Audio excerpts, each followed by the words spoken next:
in our community is killing our kids. In response to this crisis, the Harris County District Attorney's Office has created and is implementing this week a major narcotics unit assigned to work major cases in partnership with these law enforcement leaders' agencies, the DEA, the HPD, the Sheriff's Office, Pasadena PD, and other county law enforcement agencies. And our prosecutors will be providing, as experts, legal support for the investigation of fatal overdose cases as homicides. The prosecution of these cases can be handled under a current Texas law in the Health and Safety Code, delivery of drugs causing death, or they can be prosecuted as negligent homicide, manslaughter, or even murder. To investigate and prosecute these cases, the leaders that you see here before us have also assigned experts in their agencies. So they're working together in a combined task force, and they are targeting commercial traffickers, reaping the profit of transporting shipments of what amounts to poison. And of course, we have a large treatment program and court that is a collaborative with between the judges, the probation department, our office, and the defense bar. And that has been very effective at helping those who become addicted to fentanyl and other drugs. Our prosecutors meet regularly, unfortunately, with families of fatal overdoses. And the news is terrible. What I would tell you is this is impacting all of us at every economic and socio level, in every group I can think of. And so we all need to pull together to stop this problem. Our concept is simple. It's force multiplying, because we know that criminal groups, sometimes using industrial-sized pill presses to make counterfeit pills, using fentanyl as a cheap and often fatal ingredient, they're really putting everyone in Harris County at danger, and no one taking illicit drugs is safe. We know some labs can produce 150,000 pills a day, and those pills, labeled as Adderall, Oxy, Xanax, all have one thing in common: they can kill you. So today, I really want to thank my partners in law enforcement, Chief Garcia, Special Agent in Charge Como, Josh Bruger, Pasadena PD Chief, and Ed Gonzalez, Sheriff of Harris County, for force multiplying, for assigning dedicated staff who are experts in drug enforcement to work with our experts in drug prosecution, and to try to ease the burden and the trauma that our emergency rooms and our healthcare providers are facing daily. We have more people dying of this than murder. It's time that we took strong action, and I'm pleased to introduce one of our partners to that strong action, Special Agent in Charge of the DEA locally, Danny Como. Thank you. I appreciate that. Look, I'm very excited to be here to talk to you about this problem. And what's even more exciting, especially for the citizens of Houston, Harris County, is that us, our law enforcement partners, are working together. We're working together as one. We don't care about the credit. Right now, we just want to solve a problem. This is definitely a problem. Right now, we started this new task force, and all of our partners are putting bodies in this task force to take care of you, the citizens of Houston, and to also put out the message to let you know the dangers, what's happening right now with this fentanyl, to let you know that the Sinaloa cartels, the CJ&G cartels, doesn't care about your life. They care about making money. That's what's important to them right now. So we want to put a stop to that. We want to let you know that we're going after those who are profiting from these drugs causing overdose deaths. We're coming after you. We will put you in jail. Additionally, right now, this task force is working on over 30 investigations right now where overdose deaths have occurred. Starting at the age of 14, we're working cases where teenagers are dying. We will do our job to give a good investigation to the district attorney's office so they can do their job and put them in jail and get justice for the families where these deaths have occurred. It's very important to us. And parents, one thing you need to understand, you have to know what your kids are doing. You have to stay in touch. Right now, social media is a beast. It is where these drug cartels are making money. They're utilizing apps on cell phones to sell these dangerous poison to your kids. If you don't check your kids' phones, if you don't check their rooms, you'll never know what's happening. And right now, we have far too many kids overdosing. We need to put a stop to this. A lot of it is awareness, it's education to help us do our jobs. And we will put the bad ones in jail that are selling this poison. And before I end, I want to simply show two pictures. And oftentimes, people are not understanding what these drug cartels are doing. I have two pictures here. They look simple, easy. Both of them are prescription pills. One is made by the drug cartel, and the other is made by a legitimate pharmacy, comes from a legitimate pharmacy. And oftentimes you'll look at it and say, wow, clearly this is the good one. This is the one that I should take that's going to help me with my health.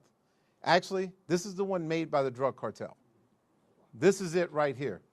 They're doing a better job in quality of work than the one that actually helps us get better. So you just have to be aware, understand what's going on out there, and let's all work together as one to help this problem. Thank you so much, Special Agent Como. Excellent, excellent work. We believe this makes drug enforcement more relevant today than ever. I also would like to invite up HPD, our longtime partner. We work shoulder to shoulder with them every day, Chief Ernest Garcia. So good afternoon, everybody. I'm Ernest Garcia, Assistant Chief of the Houston Police Department over our Special Investigations Command. First of all, on behalf of the Houston Police Department, I want to thank you, DA, for allowing us and all our partners here, our different agencies who join us today, to help send a strong message that law enforcement in Houston and Harris County is banding together to investigate and target drug offenders attempting to poison our kids and citizens with fentanyl, like the DA just got through saying, and Special Agent Como. While I'm here this afternoon, I want to introduce two of our investigators that we have at the Houston Police Department and our overdose squad. I'm pleased that they're here with me this afternoon. We have Sergeant Stalin. He's there in the back. We have Senior Officer Ed Lopez. They're assigned to our, like I said, our overdose squad is assigned to narcotics with our Houston Police Department. They do an excellent job for us. They work in tandem with our DEA partners here in Houston. So we're pleased to have them here today, and thank you for the great work that you're doing. These investigators are supported by intelligence analysts working at the Houston Intelligence Support Center that identify likely overdoses throughout Harris County and support efforts of the investigators in identifying individuals who are believed to be responsible for distributing fentanyl, whether it be in the form of powder or contained within counterfeit pills. Overdose investigations that these investigators do, I want to point out, are pretty time intensive. They take a lot of time to do the follow-ups, and they're similar to homicide investigations.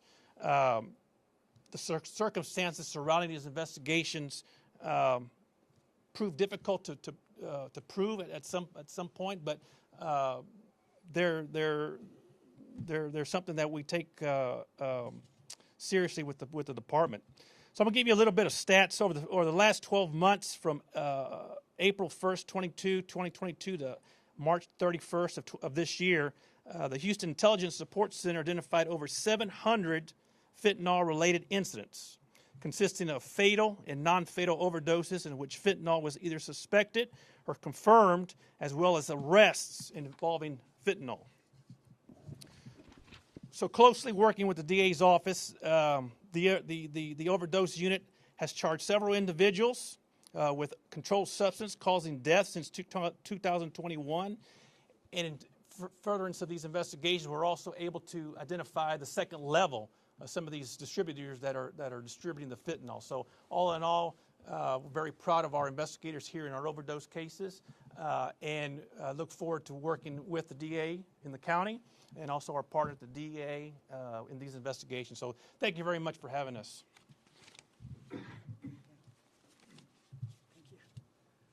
Chief, thank you so much. These officers assigned to work with DEA, our lawyers assigned to work with DEA, it's really a county-wide collaboration, and we do appreciate it being centered in and around the DEA. I also would like to introduce at this time Dr. Corey Chumpatazzi. I practiced that because she was kind enough to come down here, last-minute invitation, because we wanted the public to hear from our healthcare community exactly what they're seeing. Doctor? Thank you for having me today. Like she said, I'm Corey Chumpatazzi, a pediatric emergency medicine physician, and I thank you all for your work in this area. We are definitely seeing more overdoses, some unintentional, in the toddler who is wobbly and a little bit not acting normal, who's gotten into a parent's medication that they think is candy. And then we definitely see the teenagers as well, who are some looking to get high or from a medicinal purpose, but also those who are really anxious and are struggling and get a pill from their friend that might then be laced with something. So I really thank Special Agent Como for that advice on knowing what your kids are up to and what they're doing, and education about those pills, because in addition to the fentanyl, a lot of the times they're made in presses with other medications. We know that over 3 million kids less than 19 had prescriptions for opioids, and so we as a medical community as well need to help with safe prescribing, with using the Texas prescription drug monitoring and other resources. Really, this epidemic is hitting everybody, children, families. Thank you very much, Doctor. Well, I want to point out, before we go to our call to action, I'd like the prosecutors assigned to our major narcotics unit, whether at RIC Court or in major narcotics per se, could you all raise your hands? All told, investigators, support staff, and prosecutors, 15 people between drug treatment court and traditional prosecution of dealers. And there will be a clear path in this county. I think we all talked at the end of our preparatory time about a call to action for parents and why it's important. And I just asked each person, what could you tell parents that they should do or shouldn't do to help us in law enforcement and in health care stop this terrible epidemic? And I just invite you all one by one to come up. Sheriff, Chief Bruger, maybe next. Thank you, and I'll say some brief comments in Spanish as well. But most importantly, I think many of the leaders up here have touched on it. I think it's important to really be engaged with your children, with your teens, with college students, just to know what they're doing. Sat Como spoke about the importance of checking on cell phones. This can be obtained via apps, for example. Pill presses are in storage rooms throughout the county. And so it's important to be nosy, be a nosy parent, go into the bedrooms, as one of the investigators told us in the pre-meeting as well, go into it, know the passcodes as well. You know, all that's incredible intelligence that we might be able to use should something tragic happen. But I think it's very alarming when we hear of the hundreds of deaths that are happening here in our backyard related to fentanyl. And I don't think we're talking enough about it. So I want to commend DA Ogg for her leadership, her team, everyone, this collaborative effort, because it really takes everyone. to help put a stop to this, because it's happening in our backyard. Often we've heard about it in the East Coast, the Northeast, and the border, whatever. It's happening here in our backyard right now, and many people are dying, and so we have to do everything we can to put a stop to it. On the other end as well, we're also ramping up through the DA's office and her efforts, additional focus on the RIC court, the reintegration court as well, so we could try to emphasize treatment as well, not just the punishment and enforcement of it, but also on the prevention, intervention side of things. I think that's critical. Brevemente en español, escuchamos, estas pastillas pueden ser mortal, es veneno realmente, y si las ven, son muy similares las pastillas. Hemos visto un gran número de sobredosis aquí en nuestro condado, y lo que es diferente de esto es que solamente una pastilla puede ser fatal. Entonces los padres queremos que pongan mucha atención a lo que está pasando. Muchas veces respetamos el espacio de nuestros hijos y pensamos, no, pues es su habitación o es su teléfono, voy a respetar eso, pero una pastilla simplemente, si la ve, tiene que tener sospecha, porque muchas veces en nuestra comunidad estamos pensando, por ejemplo, de un cigarrillo o algo que están tal vez fumando, porque tradicionalmente en nuestras casas no mirábamos pastillas que eran así, pensábamos que era solamente una prescripción de un médico, pero ahora son fatales y hemos visto muchos adolescentes que están perdiendo su vida en nuestra comunidad. Thank you, Sheriff. Chief Berger? Josh Berger with the Pasadena Police Department. As a father of 3 kids, I cannot stress, the importance of getting in your kids' business, knowing what's in their bedrooms, know what's in their cars, know what's in their cell phones. Investigators, getting into cell phones, if, in an overdose death, it holds a, treasure trove of information for the investigators to begin their investigation. And can't tell you how many times we get out there and ask parents for the passcode of their kids' phones, and they don't know it. And so it's extremely important that you're in your kids' business. And the other thing I want to say is this, is really it's been a change of mindset, I think, for the criminal justice community and the community at large when we're talking about overdose deaths. Too often we've stepped back and said, oh, it's an overdose death, they've made this decision. That's not the case, especially when we start talking about fentanyl. The number of people that just don't know what they're ingesting. A friend tells them this is what it is, they believe it, they take it, and they end up dead. And it's a crime, and we need to look at it as a crime and investigate it as a crime, and bring the appropriate charges if the investigation leads to that. So, thank you all. Chief Garcia, any words for parents? I'm going to say the same thing as the other leaders here have said. It's you need to be nosy. You need to be nosy and know what you're doing and what your child is doing, who's their friends, where are they going when they're out with their friends. A lot of our kids have the games, the PlayStations, the Xboxes. We see the apps in the phones that are sometimes titled something else, and when in fact they're geared towards something else that they shouldn't be doing. But I think the message today is just be involved with your kids. You have to be nosy. Some folks that we talk to that, well, I don't want to step into their space, into their room, because that's their space. You need to be in their space, especially when they're juveniles. One of those pills is all you need, and so one of those pills can kill. So it's very important to be active and engaged with what your kids are doing. Chief, thank you. Yes. As a mom, we've had that conversation, my son and I and our family, because everyone needs to know you can't tell the difference. The person giving it to you might not know. I want to thank the people who formed our major narcotics squad, our prosecutors, investigators. I really appreciate what you're doing. Our treatment prosecutors, Maritza Sharma leads the effort in RIC Court. Maritza, raise your hand so they know who you are.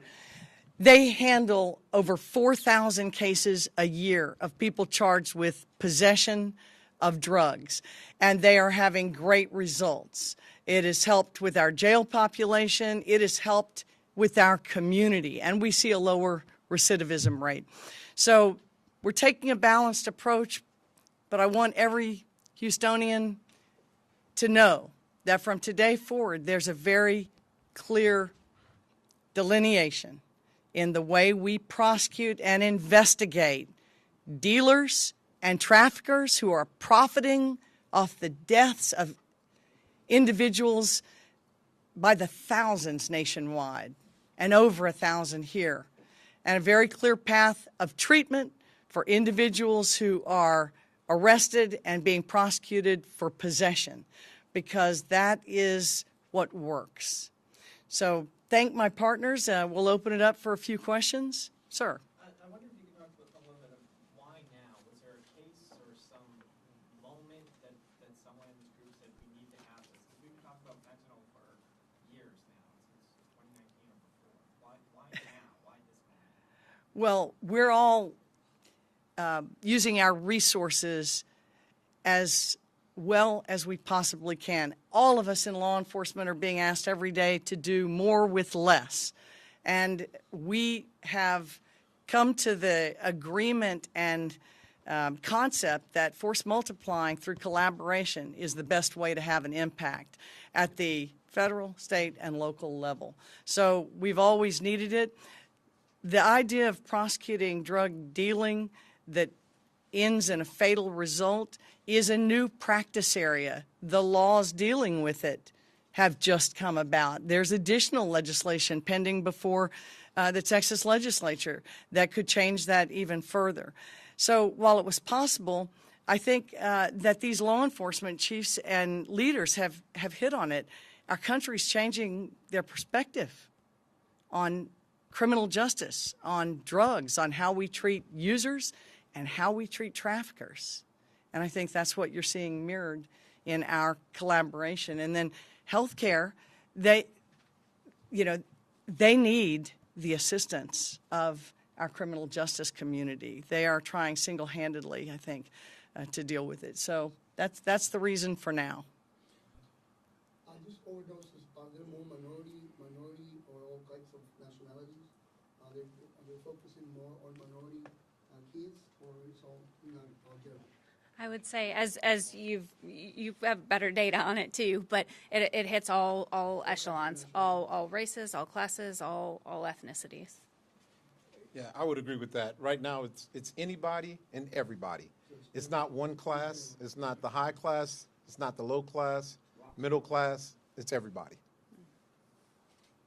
Kim, some particulars with regards to this task force. When was it launched? Is it officially today? Was it launched about a month ago? No, we've all been working on this for months. And different agencies have come on at different times. We have had a person assigned to major narcotics. That's Garrett Moore, our chief of this division. But to build it up, to find the resources among my 300 and some lawyers is tough.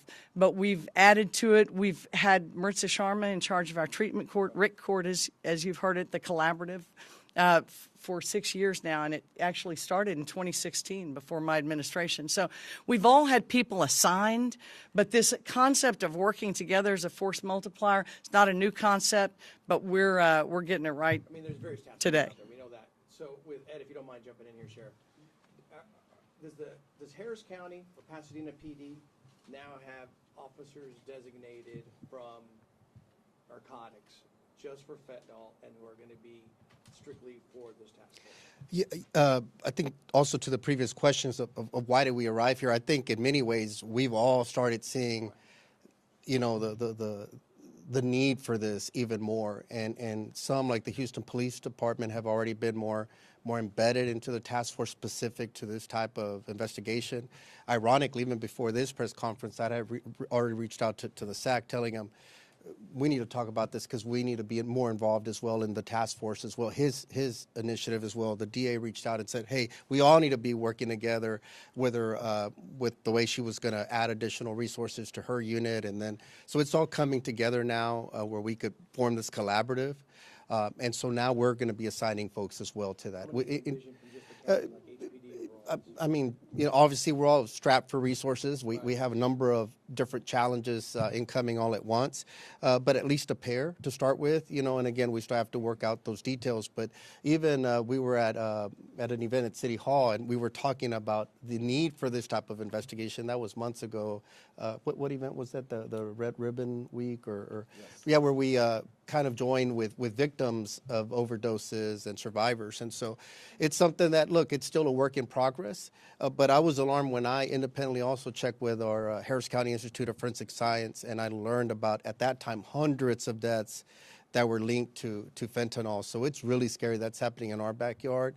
And it's potent, it's quick, and so it's very alarming what's happening. How will it work when you bring the DEA in? Because obviously federal law enforcement has much greater powers, and also from a prosecutorial standpoint. Kim, how are you going to make that decision in terms of going with feds on this case, or whether your office will be the one that will be prosecuting it? I'll answer that. I'd like Chief Bruger to answer your last question, because he's got Thank you, Chief. Appreciate some that. I information that's really important to Harris County and Pasadena. So real quick, what we found is we're operating in silos. And so you send homicide out to work this overdose, and they're really good at investigating that, but they don't have the narcotics. That's another special. And so putting the experts together sounds like a novel concept, and sometimes we might be a little slow to the party, but this is one of those where we realize that we're going to be much more effective if we have the experts in both fields working together on this. And so that's really the true benefit of this is working together, both within our own agencies and with the other agencies and the partners, because everybody's got different resources. And, like everybody up here has talked about, resources is, how do we make the most of our manpower right now? And, working together, obviously we get the most bang for our buck that way. So to kind of echo what the chief just said, that's exactly what's happening in our task force. We've had this task force together, but it wasn't complete because DEA, we investigate drugs. That's what we do. Now our task force is going to be complete because HPD has given us guys with homicide experience. Right now we have one teed up from Harris County, and I tell you what, I've been hearing so many good things about this deputy, and he has homicide experience and narcotics experience, and he's coming over to this group. The great thing with the prosecution in Harris County, from the DA to the federal prosecution, we're going to work together as one. Wherever we get the biggest bang for the case, that's where we're going to go. We're all putting our badges in one bucket, and we're saying what's best for the community. What's best to put the bad guy in jail? Where's he going to get the most time at? Some things we can't get federal. And I am so happy that DEA is saying, hey, I'm in. I want to be a part of this. We're going to do this together. And that's what she's doing right now, along with our county and state partners. So we're going to do what's ever best, ultimately, to put the folks in jail, to put the bad guys in jail. And we've talked about that already. So there won't be any issues. Whatever's best, federal or state, that's where we're going. Did that answer your question, Mario? It did. He's been asking a question just for a minute, sir. Go ahead. It seems like we've seen this before. When the crack epidemic happened, and the telephone crime type of, everybody's going to enforce to try to use law enforcement as a way of solving the problem. You mentioned the treatment. Treatment now, and I'm going to start on that now. Treatment, you can't afford it. If you're like on the streets, you're looking to get help. If you don't have insurance, you can't. It's really hard for people to get help out there. And using law enforcement is great, but there has to be that treatment aspect of things. And the treatment court is one thing that's great that I'm hearing. But what else can be done on that side? Well, in terms of providing more social services, I think the City of Houston Health Department and the county's health department could certainly step up and offer more treatment at low cost or no cost for Houstonians. I think that's part of their job. In terms of law enforcement, our job is not treatment itself, but to connect as conduits with treatment providers. I'd ask Maritza Sharma just to come up for a minute, give you just a little information on our treatment court, would you mind, and kind of what we're seeing, because there's really good changes happening in criminal justice and in America about the way we perceive things. And when it comes to drug addiction, I think many of us in both parties on all sides of the aisle are agreeing that treatment works. And when we have people in the justice system that are addicted, we're providing treatment, and taxpayers are paying for that, and that's through our adult probation department. But let Maritza tell you a little bit more about it. My name is Maritza Sharma. I am the chief of the Responsive Interventions for Change docket. And our goal in this docket that basically what we seek to do, as opposed to sending people to jail for possession of a low-level drug offense, is once they are identified as having an addiction, whether it be just the beginning of an addiction, let's say that they're just beginning to be addicted to Adderall and they're exploring meth, or those who have been using narcotics for a long time, whether it be heroin, fentanyl, or a hardcore methamphetamine addiction. Our goal is not to send them to jail. Our goal is to get them treatment, whatever that may be, whether it be community residential, outpatient treatment in the community, or lockdown treatment, so that these individuals, they stop committing offenses, whether it be just simple drug offenses or crimes such as assault or burglary of a habitation, things like that, to feed their addiction.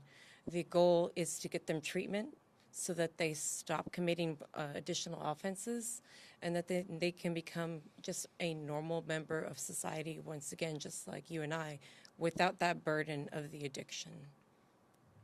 And if I can, I'll encourage you, look in your press packets. There's some really great statistics about the reduction in jail population in terms of people charged with possession of a controlled substance. I mean, it is much lower than the state rate, so I encourage you to look at that. And I just want to commend the prosecutors like Sharma who work with her and for her in that court. It's a different dedication, and that's what we're seeing in criminal justice is basically we are responding to our community's problems, needs, and I think desires in terms of alternative treatments that don't disqualify people from the workforce. That's what I'm big on. I want everybody to get well enough that they can work and help us all in this Houston economy, make it vibrant. So we're seeing some real changes there. I had one person ahead of you. Telemundo? Yes. Sorry. No, it's okay. You mentioned the whole that you have resources right now and that you're actually finding an existing law. You mentioned something like Yeah. statewide, but also you mentioned something key here that sometimes a friend would give another friend appeal. The friend might not know what it is also. So in terms of prosecution, how can we go back to find out where the appeal came from? I'm pretty sure parents are also going to be wondering, what about if my kid gets a hold of the appeal and gives it to a friend and then my kid is going to be in trouble? Is that what it is? Well, I think that's a legitimate concern. Yes, a child can harm themselves not just by taking a drug, but by delivering or dealing or even giving a drug to another person. And can they be criminally liable? Yes. Now, the difference between these commercial traffickers who bring in loads of fentanyl, is often with a border nexus. That's why I've got our border prosecutor involved. That's Jim O'Donnell. I just think that each case will be investigated individually. And certainly you have family members who've given it to another family member and they didn't know. So each case has to be looked at individually. These will be presented to grand juries. That's 12 members of the community. When officers think that charges are appropriate and once our lawyers have reviewed the facts and evidence. But it will be, it is not just prosecution for everyone. I just want dealers to know there's a clear path into prison, and whether you're dealing something fatal or not, it's like Russian roulette. Don't take anybody's life into your own hands like that, and don't take yours. Yeah, please. Sure. To your question, the legislature right now is considering a bill as well that would change the definition, if you will, of testing strips to where right now it's considered paraphernalia, and somebody could be charged for them. I can't speak for everyone else, but I'm in support of changing that so that it's not a crime, because then they could test it, perhaps, and that could save a life, because then they could just test it and know that it doesn't have fentanyl. So it's moving through the legislature. En español, nosotros, la legislatura en este momento está considerando una nueva ley que, por el momento, hay exámenes que se pueden hacer para las pastillas o para la droga para ver si incluye fentanyl. Por el momento, tener eso en tu posesión es considerado un crimen. Entonces, nosotros estamos tratando de soportar el cambio en la ley para que la gente pueda tener ese tipo de examen para por lo menos saber lo que están consumiendo. No es para decir que queremos que consuma más, sino es para salvar la vida, por lo menos que si van a hacer sesión, por lo menos que sepan lo que están consumiendo. Entonces, esperamos que pueda cambiar esa ley. Yo estoy en apoyo de ese cambio. This question is for the DA. Are there any collaboration with the Mexican government? I mean, the real thing is the main guys, not the guy who's selling the drugs. Those are just pushers or mules. But are there any communication with the Mexican government and the United States or making something, preventing something? Look, we definitely have offices in Mexico. We work on a daily basis trying to work with the Mexican government to prevent the cartels from bringing drugs into the United States. We work on that daily, and that's what we're trying to do. We're combating that. We're doing our very best. Especially in question, and this has to do with the prosecution. Does that help you guys to build cases against the Mexican cartels? Yeah. Because they're the providers, so they're the ones producing. I will tell you, we are taking every single case and we go back as far as we can. And that's why it's so important with the cell phones. Because once we link who the OD victim got the drugs from, then we're going to investigate that person and that person's cell phone, and we're going to continue to go as far back as we can. And every single step that we go, if our investigators can prove that the next level person was responsible for this pill that caused this overdose, that's what we then will present to the district attorney's office or the federal prosecution, and we'll get together and see what's best for that particular case. But we'll go back as far as we can. And if it takes us all the way back to Mexico, so be it. Our arm can reach into Mexico, and we'll bring those to justice in Mexico that's doing this. Are the Yes. precursors considered drug paraphernalia from the federal government's eyes, even though they're ingredients? So anything that they can put together to make this pill, it's all relevant. So it depends what it is and where it's at and how much they have and what they have. Do they have pill press? The precursors here. We'll put it all together. We'll bring it to as one to make a case, and yes, we can put them in jail for that. Hey, let me ask a question. Sorry, go ahead. I've been trying for years since Stand First to get an agent from the DEA to come on my radio show. Will you commit to come on my show now, please? I'll come on your show. Talk to this young lady right here. All right, and Sheriff, it's been too long as well. All right, thank you. You booked a guest. Yes, sir. I don't know what I just Would booked you like to myself be for. on a radio show? We'll see what I just booked myself for. So this is KPFT. You're fine. Just given this intense focus on fentanyl, any impact to the crime lab and just the ability, the speed at which you can process evidence? Yes, I brought a poster today, real quick.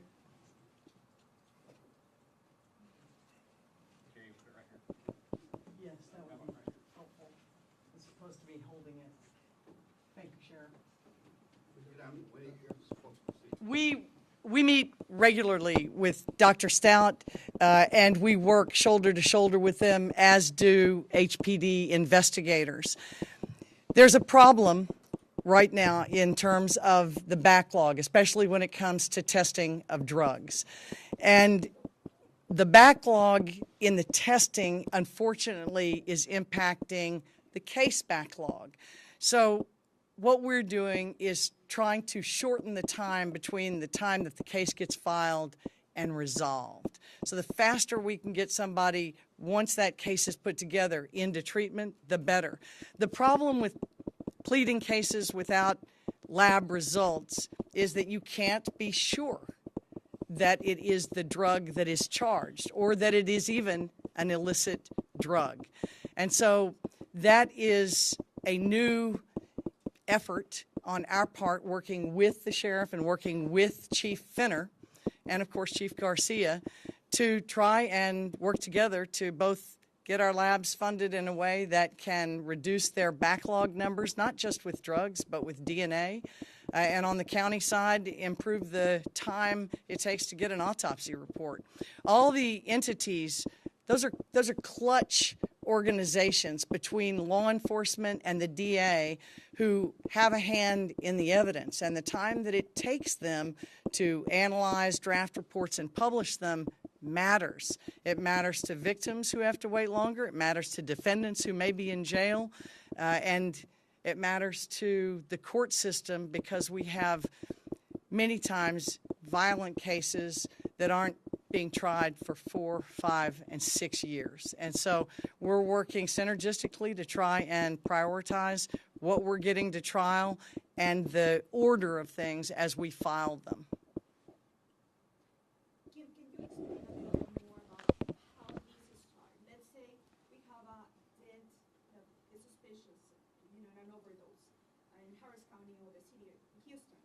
How can the authorities report to you guys that maybe that's the possibility of a death related to fentanyl, and what is next after you guys get that first report? Well, the investigators are dispatched to the scene because someone has died. And as the investigators assess the situation and the facts, they have two paths. They can contact us from the scene and we can provide some counsel. They also work traditionally where they begin gathering evidence, talking to witnesses, and they put the case together. Our experts in drug prosecution also have homicide experience. That's Jim O'Donnell. And the idea is just like Special Agent in Charge Danny Como said, you put those two experts together and you can really make this type of delivery of drugs causing death case, or even something more serious where you've got intentional actions by dealers that result in somebody's death, even reckless actions causing death. So the full range of punishment is open to prosecutors on dealers. Make no mistake about it. Sheriff talked about a piece of legislation about the test strips, but Governor Abbott has also talked about supporting legislation that would reclassify fentanyl as a poison and potentially making death by fentanyl a death penalty eligible crime, or I guess dealing with fentanyl. Have you offered support for that?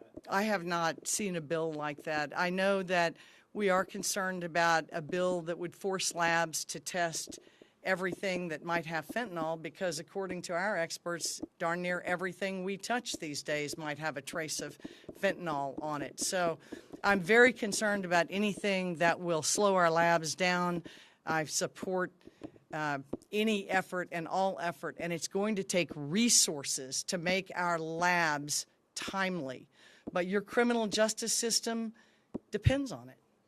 Kim, you're obviously one who does great research, and I'm sure you reached out to other major cities as well as DA. Considering that the precursors come from China, and you have the Mexican cartels who are producing a vast majority of these cases, considering that our community in this region has such a heavy influence of both, meaning people from China as well as Mexico and the cartels, how significant or how big of a target is our area nationwide in discussing this with other members of law enforcement? How big of a problem is it in our backyard compared to other cities? Well, we're the third largest, most populous jurisdiction in America. We're the second fastest growing.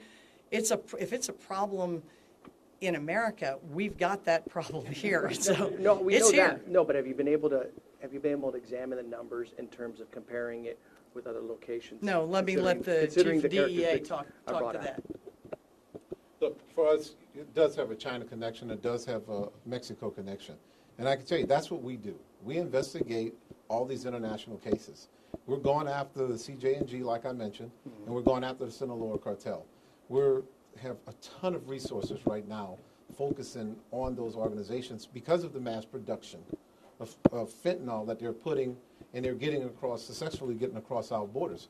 So it's something that we're looking at. It's something that we work on a daily basis, and we're attacking them. we're beating them. We're definitely taking a lot of them out. Can I ask you a question in that regard? The components come from China, made in Mexico, smuggled across the border. Do we not have any scientists or intellectual people in this country that could make it right here and forego crossing the border? It is being made right here. Okay, I haven't heard that at all. It is being made right here. It could be made next door to you in a garage. I had some people next door to me that were selling it. I did. Well, you give us a tip, give us a call, we'll come look at them. I have no problem doing that. I learned when they were loading their stuff into the Right. trucks in Holland. No, look, we're talking about the Mexican drug cartels. Clearly, they're bigger than, say, a street gang that's in the neighborhood. But we're going after the street gangs aggressively. Tied in with those cartels. Absolutely, right? So we're going after them aggressively. But yes, this could be made in any garage next door to you right now on your street. And I love to say, you know, it's those individuals that has no background in the medical field that are making these. They're making it with $100, $1,000 pill press. They're literally taking spoons, amounts of fentanyl, mixing it up with curses and powder, and they're creating a pill. Well, it only takes 2 milligrams to kill you, right? So if you're mixing that with a teaspoon, there's nothing there. There's no true measurement where this pill can be helpful to you other than creating an overdose. When's the interview? I want to know when the interview is. Is it going to be an interview or debate? Let's go. Look, All right. I'm passionate about I want to this. thank. I want to thank everybody. Got one more question. 400 cases a day. How many of these cases they being, positive to the law enforcement of the DA? I'm unclear on your question. I think it wasn't resolved. If you have 400 cases a day, how many of those get resolved? Okay, prosecute, okay. Well, we file between 250 and 300 cases, 325 a day. Those cases themselves take time to resolve, but each day the cases that were filed previously are coming to court. And so for us to reduce our backlog by 21%, as we indicated last week, it means we basically had to work, our prosecutors and our investigators had to work at 121% clearance on average to reach that, improved number of backlogged cases. So we have our hands full. We don't want to wait on lab tests. We're working together with our law enforcement partners to get faster body-worn camera evidence, to get faster 911 evidence, and to get our cases readier for trial sooner so that we don't have to see victims wait 5 and 6 years for justice. It's just not fair. I want to thank everybody for coming. I think this is a good day for Houston. I want to thank my law enforcement partners and most importantly, the folks who work with me every day. Thank you all.